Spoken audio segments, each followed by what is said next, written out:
3. FGA, 32 anos, masculino. Vamos ver o que aconteceu com ele. Masculino, 32 anos, foi encaminhado ao centro cirúrgico para ser submetido ao tratamento cirúrgico de urgência devido à colecistite aguda. Devido a apresentar classificação de Mallampati 3 e a distância entre externo e mento menor que 12,5, foi optado a ser induzido com succinilcolina. Na manutenção do plano anestésico, foi utilizado enflurano por via inalatória. Decorridos em torno de 40 minutos do procedimento, o paciente apresentava-se taquicárdico, com elevação da pressão arterial e da temperatura corporal. Foi observado também grande contratura muscular em membros inferiores. O anestesista solicitou exames que mostravam hiperpotassemia e acidose. Com esses dados, responda às questões a seguir. O que significa Mallampati 3? Existe importância da medida externo-mento para a conduta anestésica? Gente, por que eu trouxe isso para vocês? Já caiu várias vezes essa coisa da avaliação das vias aéreas em provas do Revalida, principalmente lá na prova de Cuiabá, da UFMT, mas já caiu em Revalida também. E a gente não pode esquecer que em momentos Covid, não só em clínica cirúrgica, alguém vai perguntar sobre via aérea, ventilação, intubação, drogas e essas coisas todas. Então eu estou com um palpite danado que a avaliação da via aérea e via aérea difícil vai andar caindo, né? Então olha só, isso cai em prova, gente. Várias versões de Revalida já caíram a classificação de Mallampati. Então, o que é Mallampati? Mallampati é a relação existente entre a língua e a cavidade bucal. Se eu tiver um Mallampati 1 e 2, é uma via aérea tranquila. 3 e 4 é uma via aérea considerada difícil. Importante, para você avaliar o Mallampati, põe o paciente sentado na sua frente, em posição neutra na cabeça, abre totalmente a boca e dá a língua. Põe o linguão para fora para você fazer o exame. E aí, sem abaixador de língua nem nada, você vai verificar lá a orofaringe desse paciente. Se você enxergar até a alma dele, né? Se você enxergar tudo, ou seja, o palato mole, pilares, úvulo, tonsinas palatinas anterior e posterior visíveis, é uma Mallampati 1, vai ser intubação legal. Classe 2, você vai ver só o palato mole, pilares e úvula. Já no 3, você vai ver o palato mole, o pilar você não vai ver. Você vai ver só a base da úvula. E no classe 4, você vai ver o palato duro, que é mais anterior, e só parte do palato mole. Então, ele tem uma língua grande para o tamanho da cavidade oral. Vai ser uma intubação realmente difícil. Então, isso entra nos conceitos Mallampati 3 e 4, nos conceitos de via aérea difícil. Que, por sinal, não é só Mallampati 3 e 4. Via aérea difícil é dificuldade na ventilação manual com máscara, na intubação traqueal ou ambas. Então, intubação difícil é uma coisa, via aérea difícil, às vezes até mesmo com ambu e pressão é difícil. Lembra que no Covid, ambu, eu tenho que colocar um ambu com filtro EPA, que é o ideal. O ideal é pré-ventilar esses pacientes com máscara, né, não reinalante, né, para que não tenha aerosóis. Cuidado com esses conceitos aí, porque eu tenho a impressão que eles vão ser cobrados pelo momento de pandemia que a gente vive. Mas lembrar que a distância do externo até o mento também é importante. Se tiver menos que 12,5 centímetros, é pescoço curto. Se pegar o do professor João Ricardo, vai ter 422 centímetros. Se vocês não me intubarem, vocês não intubam ninguém. Então fica aí a dica. Agora, o que é laringoscopia difícil? Não visualiza as cordas vocais. E a intubação difícil também tem um conceito, mais de 3 tentativas ou mais de 10 minutos para a introdução do tubo. Então a gente vai ficar aí bastante atento com esses outros dados. E olha só, quais são as fases da anestesia geral e as principais drogas utilizadas? Então, na verdade, é uma conversa longa essa, né? Das fases da anestesia geral e das principais drogas. Então, eu não fiz nenhum QR Code aqui, mas eu quero fazer, na verdade, uma revisão com vocês para a gente não se surpreender. Então, olha só, fase da anestesia geral. Primeiro a indução, é como se fosse um avião, né? Vou levantar voo, depois vou fazer a manutenção, vou fazer o meu voo de cruzeiro e aí eu vou pousar minha aeronave, que é a recuperação anestésica. Então, essas fases a gente precisa relembrar bastante bem delas. A indução, ela induz ao estado de inconsciência. Então, ela faz hipnose, analgesia, relaxamento muscular e faz uma outra coisa, que é um dos objetivos da anestesia geral, que é a abolição de reflexos. Nessa hora, a gente tem que fazer a manutenção da via aérea e a ventilação, e fazer a intubação traqueal, que pode ser orotraqueal, mas também pode ser nasotraqueal, de acordo com o procedimento que vai ser realizado. Um procedimento na boca, por exemplo, bucomaxilofacial, enfim, tem que fazer intubação nasotraqueal. Lembrando que a intubação nasotraqueal está contraindicado na fratura de base de crânio, nas fraturas nasais, poliposes nasais, grandes desvios de septo, senão você não vai conseguir, você vai machucar. E na fratura de base de crânio, né, sinal do guaxinim, sinal de Battle, você vai enfiar o tubo lá dentro do cérebro da pessoa, não é uma boa coisa. E a manutenção anestésica? Olha só, as medicações que levam indução, que são os hipnóticos, analgésicos, relaxantes musculares, eles são usados para fazer a manutenção, mas muitos deles têm ação curta, então você tem que manter essas drogas, doses dessas drogas, sendo administradas até concluir o ato operatório. Muitas vezes o ato operatório é mais longo do que a ação dessas drogas que foram usadas para a indução. E é interessante que essas drogas elas existem por via inalatória, mas temos as drogas endovenosas. Na verdade, mais utilizadas hoje em dia são as drogas endovenosas. Mas os anestésicos primordiais, eles eram inalatórios, éter, clorofórmio, aquela coisa toda, óxido nitroso, né, que era o gás hilariante da história lá da cirurgia e da anestesia. Então, mas a gente usa tranquilamente aí também ainda os anestésicos inalatórios, e esse paciente, lembra do enunciado? Olha, foi feito anestésico inalatório para manter. Agora, a recuperação, o que acontece? Na retirada dos anestésicos, ela é retirada no fim do procedimento, você desliga os anestésicos. Eventualmente, nós precisamos usar algum antídoto para relaxantes musculares, ou mesmo para narcose, né, para os hipnóticos.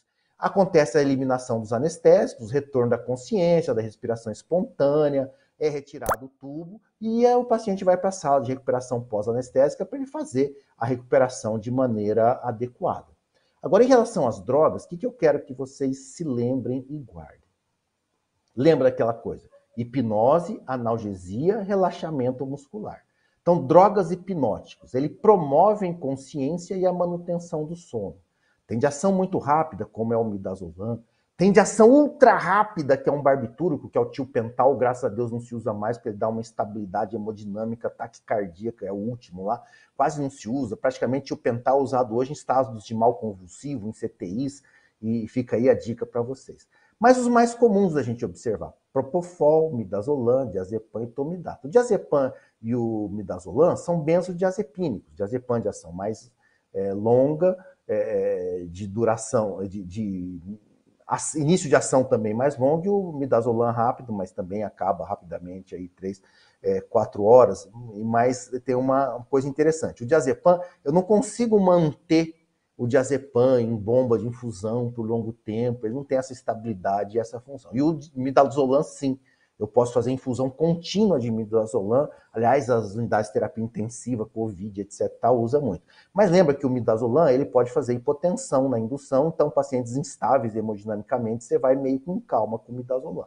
E temos outros agentes hipnóticos, que é o etomidato e o propofol, e vale a pena aqui algumas considerações entre propofol e etomidato, porque são muito utilizados. O propofol é aquele famoso branquinho, o leitinho lá, que né, o Michael Jackson gostava dele, mas andou tomando demais, não monitorizou e acabou falecendo. Ele tem uma ação rápida, para efeitos mínimos. E olha só, ele tem uma ação antitérmica potencial, mas ele é só hipnótico, não é analgésico. Dica importante, guardem isso: o propofol, ele tem uma ação broncodilatadora legal. Então, em pacientes asmáticos, ele vai bem. Só que pacientes idosos, hipotensos, coronariopatas, instáveis hemodinamicamente, ele não é muito legal, não, porque ele é depressor do miocárdio, ele leva a hipotensão, Então, muito cuidado. Ele faz uma dor no trajeto venoso, que ele é um pouquinho irritante, mas ele também é muito usado para manutenção anestésica, manutenção de paciente entubado em CTI, claro, desde que na dose adequada e tomando os devidos cuidados de monitorização. Mas para paciente instável hemodinamicamente, ele é muito legal, não. Então, o que você usa para paciente instável hemodinamicamente na indução? Como hipnótico. O legal é usar etomidato, 0,3 mg por quilo de peso, tal. Não vamos chegar a tanto detalhe, que é muita coisa para vocês guardarem. Então, ele também é um hipnótico não barbitúrico, também não tem ação analgésica, início de ação rápida, tem efeitos mínimos na pressão arterial e de escolha em doença coronariana. Então, paciente instável hemodinamicamente, coronariopata, cardiopata, idoso, favor induzir com etomidato. Lá no nosso serviço, na coisa do Covid, para não ficar calculando dose, nós fizemos um protocolo. Protocolo de intubação, de drogas, para ficar fácil para a enfermagem preparar. Já vi o kitzinho de intubação pronto, né? O tal do kit intubação. Então ele fala assim, ó, instável hemodinamicamente 50 kg, instável hemodinamicamente 75 kg, estável 50 kg, estável 75 kg. Os instáveis era etomidato, os estáveis era midazolam. E claro, na manutenção dos estáveis usava-se propofol e dos instáveis não se usava propofol, se usava outros medicamentos, que a gente vai citar um deles aqui. Olha só, drogas analgésicas. Nós temos normalmente os analgésicos, eles são os opioides ou derivados dos opioides. A meperidina, que é a dolantina, a morfina, que é a morfina, né? São agentes opioides naturais, são excelentes, né? Com superioridade para a morfina, que inclusive tem uma estabilidade hemodinâmica melhor. E temos os opioides sintéticos, que são mais potentes ainda, fentanila, sulfentanila, alfentanila e remifentanila, que também são bastante seguros. Mas esses analgésicos, com exceção da morfina, que pode ser usada até em edema agudo de pulmão, mas também pode levar a uma hipotensão, essa turma aí dos opioides sintéticos, como o fentanil e seus primos aí, eles também não são muito legais para instáveis hemodinamicamente. Eles têm uma característica importante também, eles fazem bradicardia. E alguém pode perguntar isso aí em prova. Então, se eu quero manter um paciente em analgesia, que é super importante, ele está com um tubo, ele está operado, ele vai operar, ele precisa ter analgesia. Uma boa opção para os instáveis é a ketamina. A ketamina é um agente, ele fica intermediário entre neuroléptico, analgésico. É interessante que ele não tem uma ação apenas analgésica, ele também tem uma ação hipnótica. Então, aquele Covid lá, que é instável hemodinamicamente, você coloca lá uma gotinha de propofol, a pressão dele desaba, midazolam nem pensar, tá com alta dose de droga vasoativa, aquela coisa toda. A ketamina é uma ótima opção, inclusive uma ótima opção cirúrgica para ser mantido como analgesia e até como sedação. Da mesma forma que o etomidato é muito legal para indução anestésica de instáveis hemodinamicamente, então guarda esses nomes para os instáveis, que é a ketamina, né, que é o nome comercial Ketalar, e o etomidato. E olha só, dessas drogas, né, morfina, que é o opioide natural, né, ele tem várias utilidades, como adjuvante em bloqueio do neuroeixo, ele pode provocar prurido, então, inclusive ele pode ser utilizado em anestesias peridurais da prurido, né, retenção urinária, vômito, constipação, são os efeitos da morfina. Agora, a fentanila, ela tem uma alta solubilidade, então lembra desse efeito importante. Somente eu estou lá, meu paciente tem Covid, colocou em ventilação mecânica e colocamos lá, bomba de fentanil, bomba de midazolam, daqui a pouco ele está com uma bradicardia sinusal, tal, o que está acontecendo? É a fentanila. Tá? Isso vai cair na prova de clínica médica. E eu estou aqui dando a dica para vocês da anestesia, porque na anestesia também é muito comum. Então, lembra. Fentanila faz bradicardia. A sulfentanila, ela, além de analgésico, ela tem um efeito sedativo também. Ele é solúvel e ele é muito potente. Ele é bem mais potente até que a fentanila. E ela tem uma ação sedativa legal também, desejável, muito utilizada até em cirurgias cardíacas, cirurgias maiores, de mais complexidade. Agora, temos as drogas relaxantes musculares, né? Falamos da hipnose, falamos da analgesia e temos os relaxantes musculares. Lembra, eu tenho relaxante muscular de ação rápida e relaxante muscular de ação lenta. Ação rápida são os despolarizantes. O potássio sai da célula. Então, insuficiência renal aguda ou crônica, potássio lá em cima, que eu já sei, eu não posso fazer um relaxante muscular despolarizante, que é a succinilcolina. Qual que é a vantagem da succinilcolina? Em 1 minuto, faz aquela fasciculação, o paciente já está relaxado, você entuba ele e ele já volta, 5 minutos não tem mais ação. Então, o que acontece? Você não conseguiu, ele recobra os seus reflexos. Então, é uma das vantagens aí da succinilcolina. Lembra que falaram do nosso paciente, ele estava lá com situação de urgência, via aérea difícil, e vai uma outra dica. Via aérea difícil, a gente tenta entubar com uma sequência rápida. E a sequência rápida, ela tem um relaxante muscular rápido. Por quê? Porque os agentes relaxantes musculares, que inclusive demoram mais para agir, 2 a 3 minutos, então tem que ficar toda aquela ventilação e via aérea difícil. E além do que, ele demora 30, 40 minutos o seu efeito. Então você não consegue entubar, você está com o paciente lá, né, relaxado muscularmente. Então, aí tudo bem, vamos fazer um resgate, pôr uma máscara laringe, não deu, fazer uma cricotireoidostomia, então aí, assim por diante. Mas quem são os agentes relaxantes musculares adespolarizantes? Atracúrio, cisatracúrio, pancurônio, rocurônio, então são aí esses agentes. E temos também os agentes inalatórios, que foi utilizado nesse doente. Os primeiros, óxido nitroso, que era o gás hilariante, né? Clorofórmio, éter. Éter pegava fogo com bisturi elétrico, clorofórmio um lixo. Né? Eu não cheguei a anestesiar com éter, mas óxido nitroso é usado até hoje. Aliás, ele é muito seguro, né?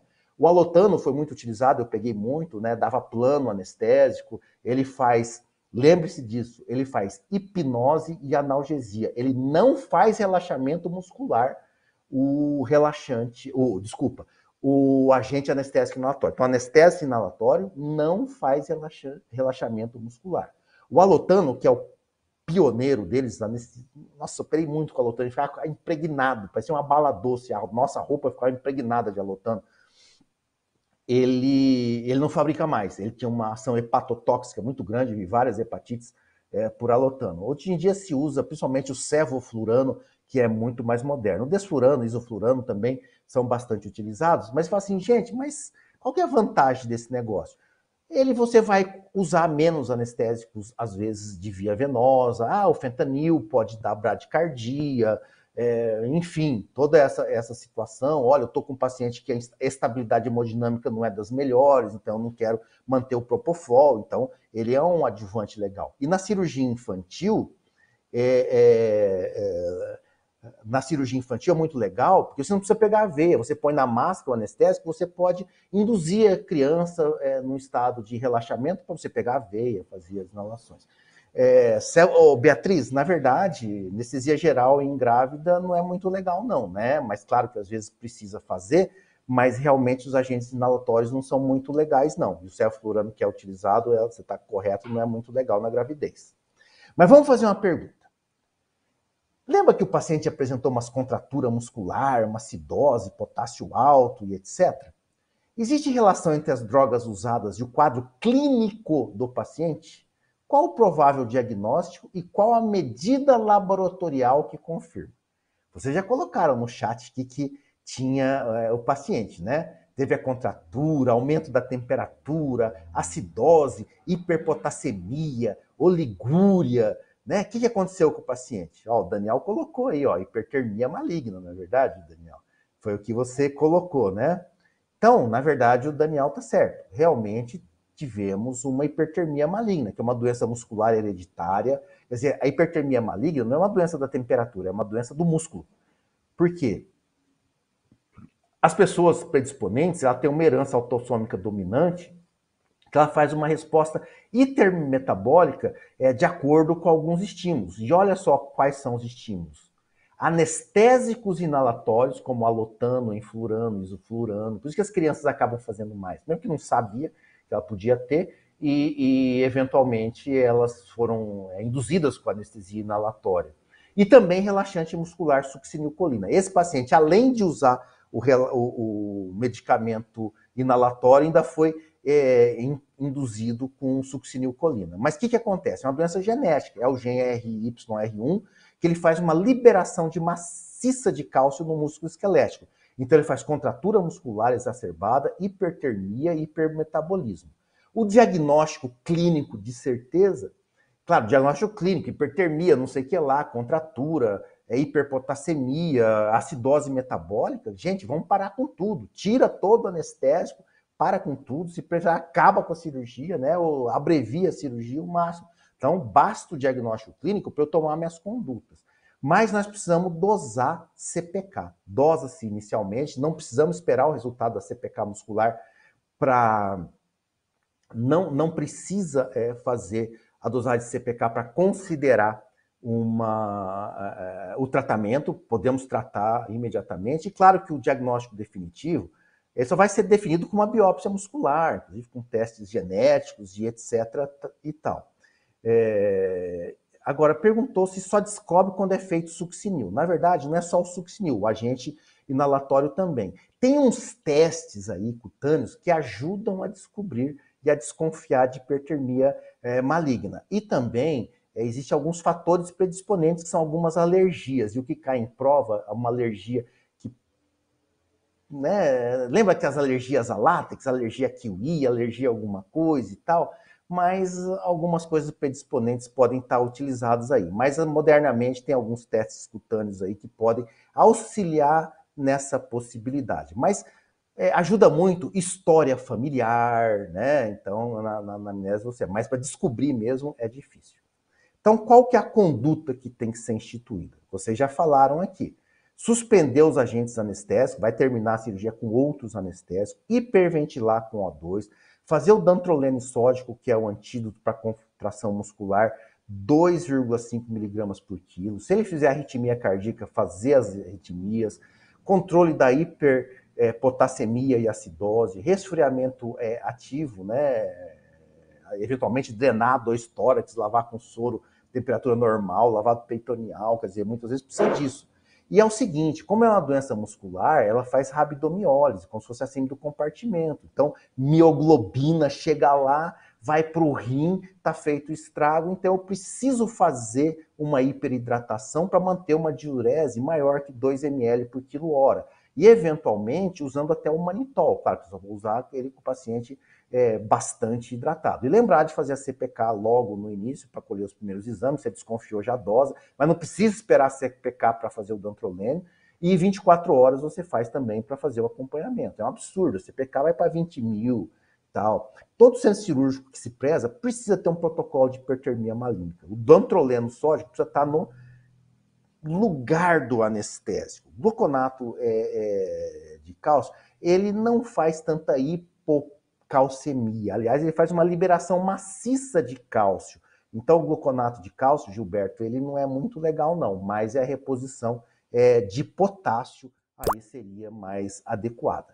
Tá bom? Então, olha só, nós discutimos aquela apendicite que cai muito, um tema.